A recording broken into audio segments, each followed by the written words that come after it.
वालेकुम जी, welcome back to my YouTube channel. और क्रिकेट वर्ल्ड कप ज़ोरों शोर से चल रहा है। उम्मीद है आप लोग एंजॉय कर रहे होंगे। कल पाकिस्तान वर्सेस श्रीलंका का मैच, क्या ही ज़बरदस्त मैच था।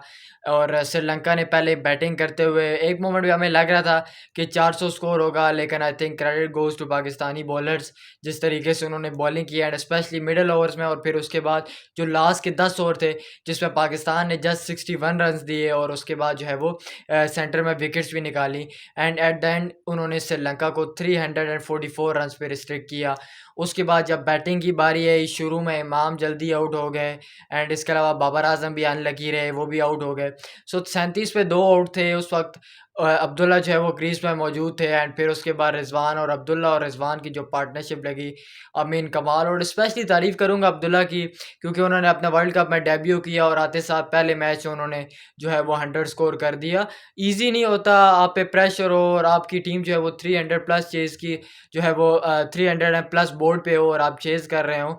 सो ईज़ी नहीं होता, काफ़ी मुश्किल था। और जिस तरीके से रिज़वान ने स्पेशली बैटिंग की, हमने लेट इनिंग्स देखा, उनको क्रैम्प्स भी हुए, लेकिन फिर भी वो हिट कर रहे थे खुद को। और वो जो है वो मेक श्योर कर रहे थे कि वो क्रीज़ पे ही रहेंगे और विन करेंगे पाकिस्तान के लिए। एंड आई थिंक ये पाकिस्तान के लिए बड़ा अच्छा साइन है कि अगर आपके मेन प्लेयर ना चल रहे हों और उसके बावजूद आप जीत रहे हो। एंड फिर उसके बाद सेंटर में सऊद ने भी चिप इन किया एंड में इफ्तिखार ने भी चिप इन किया। लेकिन मेन जो है वो क्रेडिट गोज़ टू अब्दुल्ला, जिस तरीके से वो ओपनर आए और उन्होंने इनिंग्स को बिल्ड किया और फ़खर जमान की जगह उनको चांस दिया गया। ज़बरदस्त बैटर्स हैं, टेक्निकल एंड सॉलिड और रिस्क फ्री उन्होंने इनिंग्स खेली। नो डाउट वो एक जो कैच था उनका, जो फील्डर जो है वो मिसअंडरस्टैंड कर गए, लेकिन उसके बाद कोई भी एक ऐसा मौका उन्होंने दिया ही नहीं। प्रॉपर जो है वो उन्होंने अपना टाइम लिया, प्रॉपर शॉट्स खेले। एंड इसके अलावा रिज़वान कमाल हैं। एंड बाकी इसके अलावा अगर हम बात करें आज के मैच की, सो आज इंडिया वर्सेस जो है वो अफ़गानिस्तान का मैच था। And one sided he match हुआ। इंडिया ने इजीली जो है वो टारगेट चेज़ कर लिया। शुरू में 32 ओवर में आई थिंक अफ़गानिस्तान 200 कर गया था। उसके बाद भी 300 तक ना पहुँचना, और उसके अलावा जो है वो आप ऑलरेडी देख चुके हो कि पहली इनिंग्स में आप 428, क्योंकि ऑलरेडी ये वो ग्राउंड था जहाँ पे साउथ अफ्रीका ऑलरेडी खेल चुका था। और आपने ये देखा कि बाद में जब श्रीलंका चेज़ करने आया तो उन्होंने 326 रन स्कोर कर लिए। तो क्योंकि बाद में ड्यू फैक्टर भी होता है, लेकिन फिर भी उस पिच पे एक तो 32 ओवर्स के बाद 50 ओवर्स के दरमियान जो है वो आपसे 160 रन्स नहीं बने, 100 रन्स नहीं बने, जो आप जो है वो एटलीस्ट 300 क्रॉस कर पाओ। उसके बाद फिर इतनी बुरी बॉलिंग आपसे जो है वो शुरू में आउट ही नहीं हुए एंड जिस तरीके से रोहित शर्मा ने जो है वो फेंटी लगाई, और बनता भी था। ईज़ी पिच थी और बाद में इनिंग्स जो है वो बाद में बड़ी आसानी से बॉल आ रहा था बैट पे।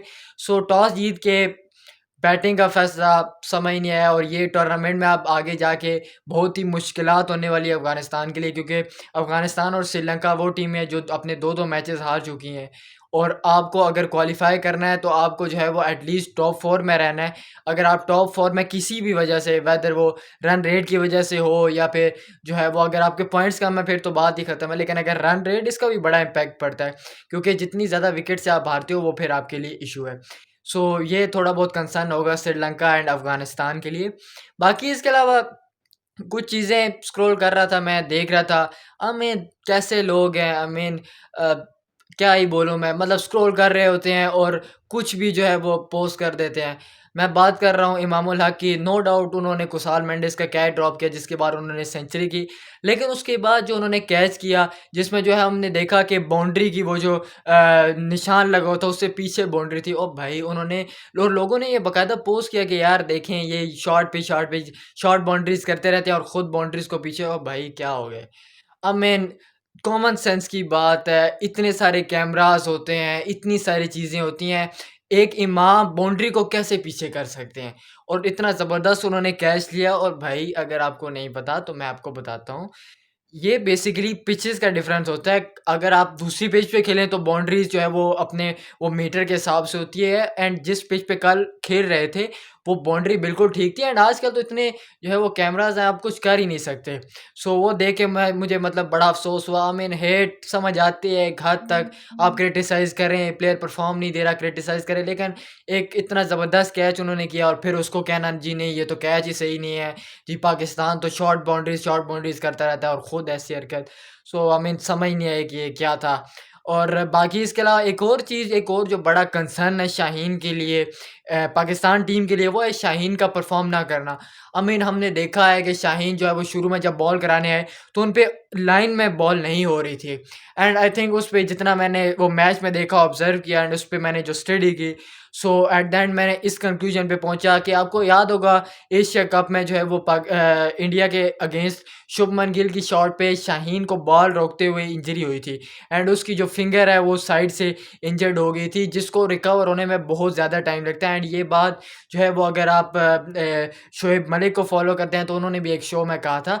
सो ये जो है ये एक ऐसी इंजरी है, इसको रिकवर होने में थोड़ा टाइम लगता है और इसी की वजह से आई थिंक वो जो है वो प्रॉपर अपनी लाइन में बॉल नहीं कर रहे थे और उस रिदम से उनकी जो है वो क्योंकि हमें पता है शाहीन एक ऐसे बॉलर हैं, वो इतने भी बुरे बॉलर नहीं है कि वो लाइन विकेट से ही बाहर करें। So let's see, I mean वो उनके लिए, टीम के लिए, बहुत पाकिस्तान टीम के लिए बड़ा कंसर्न्स है। एंड मेक श्योर करेंगे पाकिस्तान टीम के वो बैठें हैं और सारी चीज़ें उसको डिस्कस करें एंड फिर फिजियो कोचेस ट्रेनिंग एंड सारा जो है वो अब उनका काम है। सो बस आज की वीडियो में इतना ही। उम्मीद करता हूँ वीडियो आपको पसंद आई होगी। चैनल को लाइक शेयर एंड सब्सक्राइब करें एंड मैच की क्विक अपडेट्स के लिए हमारा व्हाट्सएप ग्रुप ज़रूर ज्वाइन करें।